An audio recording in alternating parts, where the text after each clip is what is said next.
Hi everyone, I'm Manzur. I work for Solidigm as Product Marketing Engineering Manager, and I'm happy to be here today. Um, so I'm going to go over with the data center TCO. And to begin with, I know everyone knows what is TCO. It's the total cost of ownership. So it incorporates the acquisition cost, operation cost, and the maintenance cost. And everyone is concerned about TCO. And it is getting more critical nowadays in the era of AI because TCO helps evaluate the cost-effective high-performance hardware like GPU, storage, AI chips, especially for AI processing, and then incorporating the energy cost into TCO. It helps energy efficient solution for the data centers, and at the same time, TCO guides on scaling with AI workloads. Like for example, ensuring the right size of storage, not oversized or under-provisioned. So these are the major factors that making TCO more interesting and more critical for the AI data center nowadays. To dive deep into the TCO model, um, I will go over slightly with what are incorporated in this model. So TCO comprises of two different kind of cost. One is the direct cost, another is indirect cost. And under direct cost, we have direct material, direct labor, and direct energy cost. And under indirect cost, we have all the overhead, direct material overhead, direct energy overhead, direct labor overhead, and general overhead. So the color coding here, I'm going to go into the cost drivers. So the purple is the Capex, and the yellow one is the Opex here. And we have two different kind of cost system. One is the ABC, which is activity-based cost system, meaning these cost systems are not dependent on time. Another one is the time-driven activity-based cost system, which is TDABC.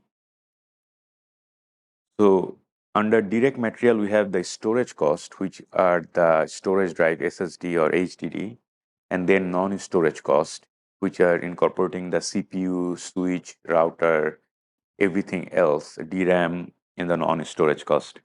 The direct labor cost, we have the maintenance cost of the rack of the servers. And under direct energy cost, we have the energy consumption. The direct material overhead, we have the annual failure rate, AFR. And then direct energy overhead, there are cooling cost, which is really critical for AI servers. And then carbon tax, which is the greenhouse gas GHG tax. And under direct labor overhead, we have the disposal cost and the initial setup cost. And under general overhead, we have land and building cost and shipping cost. Now, when we look at this cost system, some of them are activity-based, and as I mentioned, some of them are time-driven activity-based cost system. So as we see here, for example, for storage, the cost unit is ASP, dollar per gigabyte. And for non-storage is dollar per unit. For energy cost, we are paying dollar per kilowatt hour. And say for disposal cost is dollar per drive. So there are so many different cost unit in TCO. So when we want to normalize it, when we are normalizing everything all together, what we do is we normalize with respect to one cost unit, which is dollar per terabyte effective per month per rack. So the major purpose for this normalization is when you are looking at the terabyte effective, then all the vendors and customers know that the upfront cost they are paying for the drives is not the end of the cost. Like when we look at the bigger picture, we are incorporating everything, the operating cost, energy cost, everything with respect to that terabyte effective, so that they know how much actually it is costing them when they are maintaining their data center. Um, Can I just say, hi, I'm Brian. Can I just say that this is yeah, incredibly important to see this breakdown, right? Because often when you're investing in tech, so much of this is hidden away and hidden costs that you just don't see. So it's actually quite refreshing to see this breakdown of we acknowledge this, we understand it might be this cost level, and we understand that some of this will be OPEX, some will be CAPEX, and you need to account for that. Exactly. Yes. Yeah. So this tool is very useful for us and also for the customers when we say, like, I mean, our like NVMe SSD is higher price than HDD, definitely. But then when we look at the TCO, overall TCO, how does it play? That cost, does it minimize? Does it like optimize for the data center? And even if it is getting them more benefits from this SSD, so that's why this TCO model is really important for all of us, as you mentioned, Byron. What is the measurement on the greenhouse gases? So dollar per terabyte effective per month. So how we do is like we first figure out how much emission is done per month based on the energy consumptions, and then from energy consumption, how much biofuel is required, and then we convert it to the how much gas is emitted, and then we normalize with respect to terabyte effective. So across one rack, how much terabyte effective and how much CO2 is emitted. That's how we come up with the dollar per terabyte effective per month. Okay. It just seems like it might not be specifically tied to amount of storage, but it also might be tied to the amount of processing. Everything, yes. Our TCO model, we started with the SNIA model, and then we incorporated some more changes. For example, in the hardware configuration, SNIA model is static. Our is more dynamic because when we are calculating how many number of drives we can put in the rack, we calculate the throughput requirement, the maximum power requirement, and incorporating everything. We cannot just put as many drives as we need because there are some limitations in terms of power and throughput. So our model is more dynamic, incorporate that. We incorporate shipping cost, land and building cost, our drive replacement cycle, that is also another variable for us. Like we can have 3, 5, 7 years drive replacement cycle to see the impact.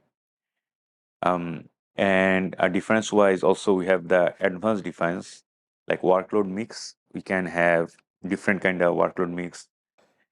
Our AFR is also dynamic because AFR starts getting worse after 3 years, like for 4 and 5 years. HDD has some data showing much worse AFR. So AFR is dynamic for us. We also have incorporated time value of money, maintenance cost, disposal cost, and GHG tax. So these are the summary of changes in our TCO model compared So is to this the the SNIA model. SNIA Green Initiative? That's just the one that they did for the storage devices? Yes. So this is the Wayne Adams piece. Okay. Yes. So after that, we did some sensitivity analysis of our TCO model. And to do that, what we did is we kept all the variables exactly same for HDD and SSD. So we built 2 racks. One is built with HDD, another is SSD. And then we kept a refreshment cycle, like replacement cycle is 5 years for HDD and SSD. Compression is same for both of them. Capacity utilization is also kept same. Only thing we changed is the performance per terabyte, which is the throughput. For SSD, we put 4x compared to HDD to make it really worse. By doing that, we see that we can get 25% TCO benefit. So that is our starting point. From that, and also we kept 4x ASP and 5x density compared to HDD. So HDD, we started with 24 terabyte and this one with 120 terabyte QLC. So we got 25% improvement just keeping everything same.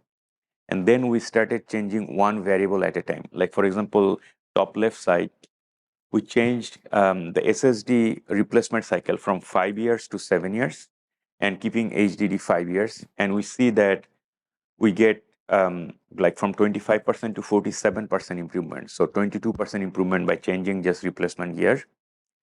And then the second one is the capacity utilization. In the same way, we see that we keep the SSD capacity utilization at 95%. HDD varies from 30 to 70%.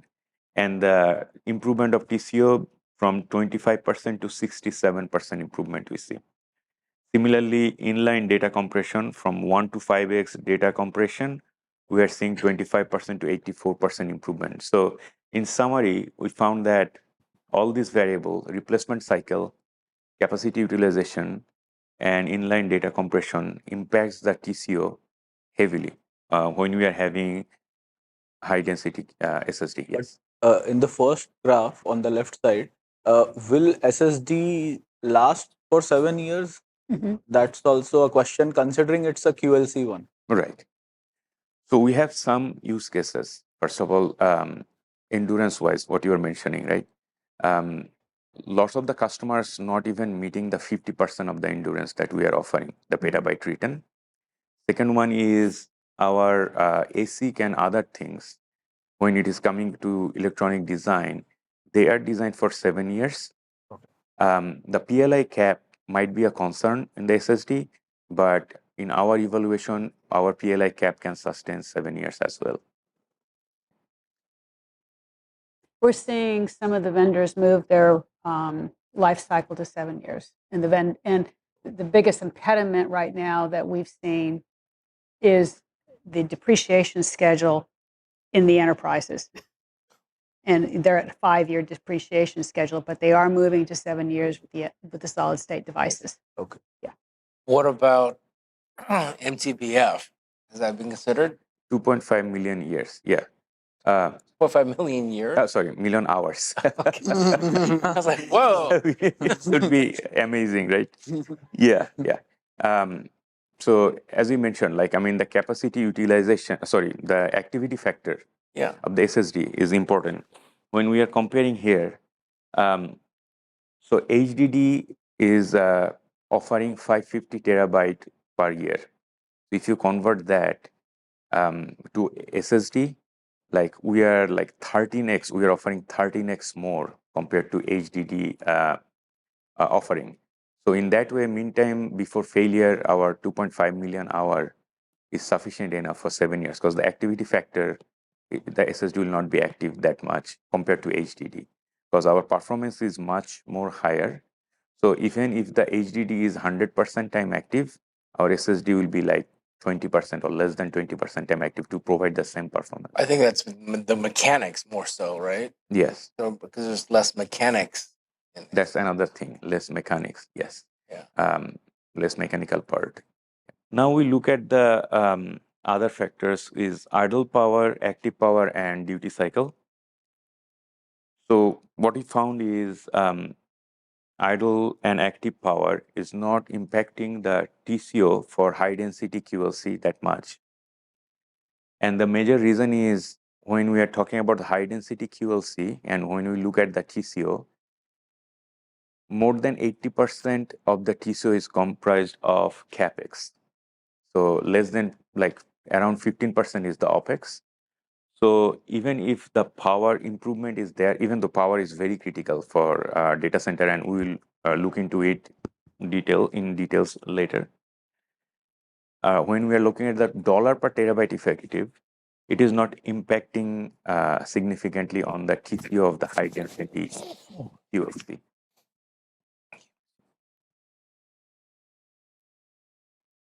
So in summary, what we found is only those input variables that are impacting the Capex are actually improving the TCO heavily.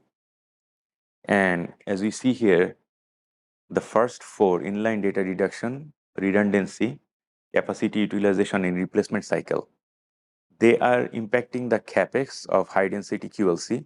And as a result, our TCO is improving a lot, significantly compared to HDD. Duty cycle has an impact, medium impact on the TCO. Active and idle power is not that impactful when we are looking at the dollar per terabyte effective for the high density QLC. So, quick question on especially the data reduction and redundancy. When you're calculating that total cost of ownership, do you take into account the additional power and cooling costs required to perform those operations, in spite of the fact that you're using less storage? I understand where you get the cost savings in the storage. Are you taking into account the additional processor time needed Yes. to, okay. Yes. So based on our analysis, we came up with three cases for TCO scenario. One is the low case, which is the worst case for SSD, base case, and then high case, which is the best TCO for SSD. And we have a CSP use case, which is not our analysis. We got that information from one of our clients. So when you look at it, for the low case, refresh cycle for HDD and SSD both 5 years. For base case, HDD replacement cycle 5 years, SSD 6 years. For high case, HDD 4 and SSD 7. And for CSP use case is HDD 4.5 years, SSD 6 years. Inline data compression, low base and CSP use case, there is no compression. So it kept same for HDD SSD. For high case, SSD is compressed 3x compared to HDD 1x. Capacity utilization for low base and CSP use case, we kept same, 80%. High case is HDD 80%, SSD 95%. Hardware redundancy wise, for low case, both of them are triple replicated. For base case, HDD is double replicated, and for high case, SSD is RAID 5, which is 1.14x compared to HDD. And CSP use case, HDD is 1.8 and SSD is 1.28. Performance per terabyte, which is the throughput, 4x compared to HDD at low case, base case 2x compared to HDD, and for high case, it is same performance per throughput. And for CSP use case is 1 to 4 when you're comparing to HDD to SSD. For low case, we are taking into account Opex and Capex. For base case, Capex, Opex, and maintenance.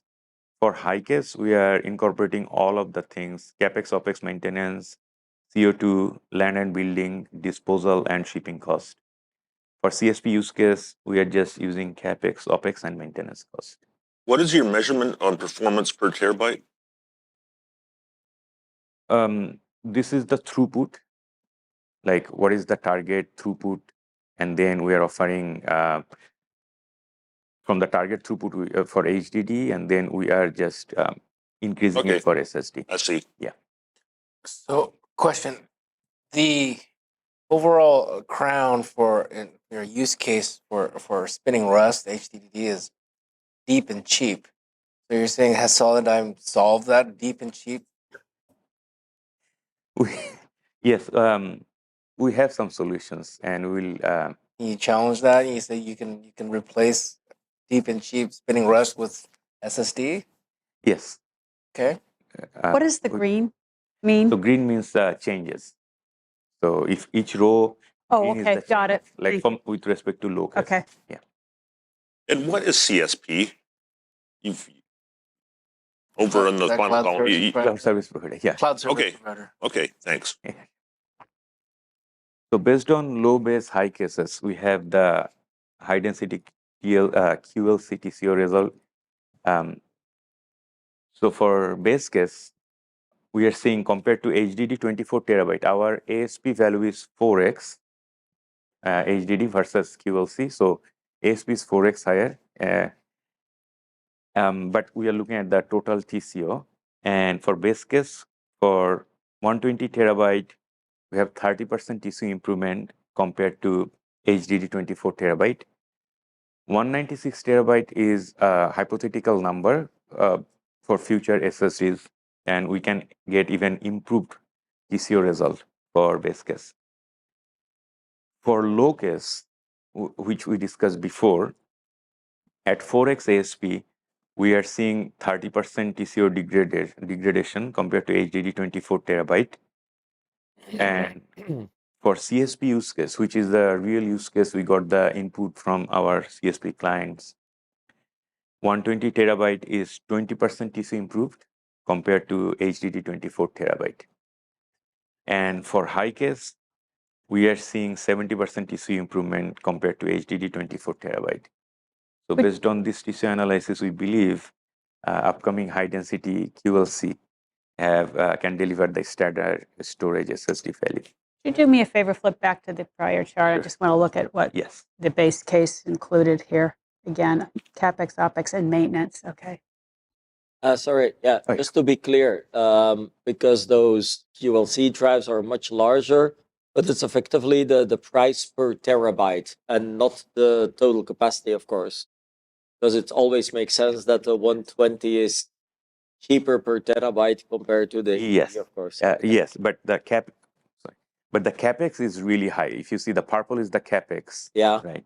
The capex is high, but it's higher. yes, compared to HDD. Mm-hmm. But dollar per terabyte effective, when you're incorporating everything, it is cheaper. So based on this, we've tried to figure out what will be the high density QLC TCO trend in upcoming years. So for base case, we are focusing on the base case. We see that 30% TCO improvement is consistent over the years at 4x ASP and with the twice the performance of HDD. And if we want to have the same TCO, same dollar per terabyte effective, then high density QLC can have even 7x ASP to have the same TCO in base case with 2x performance. And when we look at the CSP use case, it is also consistent around 14-15% TCO improvement with 4x performance compared to HDD. And if we want to have the exact same dollar per terabyte effective, still we can charge 5x ASP compared to HDD and still can have the same TCO. For 8x density, which is the 196 hypothetical drive, also shows the similar trend for the upcoming years. So key takeaway from our TCO analysis when we are considering the AI environment, dollar per terabyte effective can be improved by definitely with ASP. That's the first input variables. And then replacement cycle, redundancy, and capacity utilization plays a critical role for improving the TCO. Our TCO crossover trend is consistent from 2025 onward for high density QLC, and significant TCO improvement is possible with high density QLC compared to HDD.